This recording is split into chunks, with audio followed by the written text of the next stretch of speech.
আসসালামু আলাইকুম। আজ আমি আপনাদের সাথে শেয়ার করব বেসন দিয়ে সহজ উপায়ে মতিচুর লাড্ডু তৈরির রেসিপি। এভাবে আপনারা একবার লাড্ডু তৈরি শিখে গেলে আপনাদের আর কখনো বাজার থেকে কিনে খেতে হবে না। তো চলুন ভিডিওটি শুরু করা যাক। মতিচুর লাড্ডু বানানোর জন্য প্রথমেই একটা বোলের মধ্যে নিয়ে নিচ্ছি 1.5 কাপ বেসন। এবার অল্প অল্প করে পানি দিয়ে আমি বেসনটাকে গুলিয়ে নিব। পানিটা একবারে দিতে যাবেন না, তাহলে বেসনটা একবারে পাতলা হয়ে যাবে। অল্প অল্প পানি দিয়ে গুলিয়ে নেবেন, তাহলে বেসনটা একদম পারফেক্ট হবে। তো দেখুন আমার বেসনটা গুলানো হয়ে গিয়েছে, আমার 1.5 কাপের মতোই পানি লেগেছে। এবার একটা কড়াইয়ে পরিমাণ মতো তেল নিয়ে তেলটাকে গরম করে নিয়েছি। এরপর একটা চামচের সাহায্যে আমি অল্প অল্প করে বেসন দিয়ে দিয়েছি।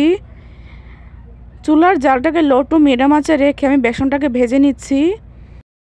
এক পাশ হয়ে গেলে আমি অন্য পাশে উল্টে পাল্টে দিচ্ছি। এভাবে হালকা যখন বাদামি কালার হয়ে আসবে তখন আমি তুলে নিচ্ছি।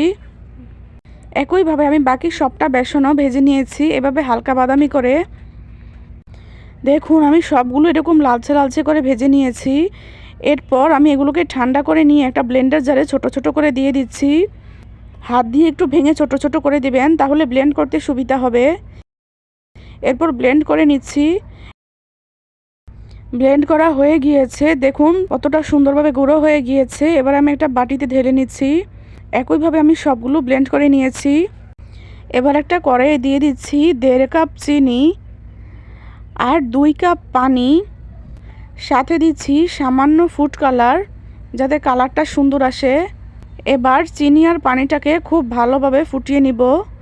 এভাবে 10 থেকে 15 মিনিট ফুটিয়ে নেওয়ার পর আমি ব্লেন্ড করে রাখা বেসনের গুঁড়োগুলোকে দিয়ে দিচ্ছি।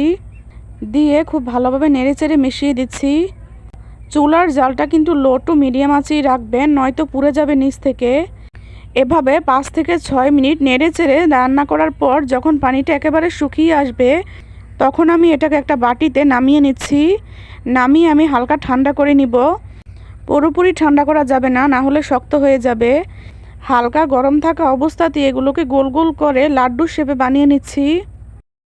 এইভাবে আমি সবগুলো লাড্ডু বানিয়ে নিয়েছি। আপনাদের কাছে রেসিপিটা কেমন লেগেছে অবশ্যই জানাবেন।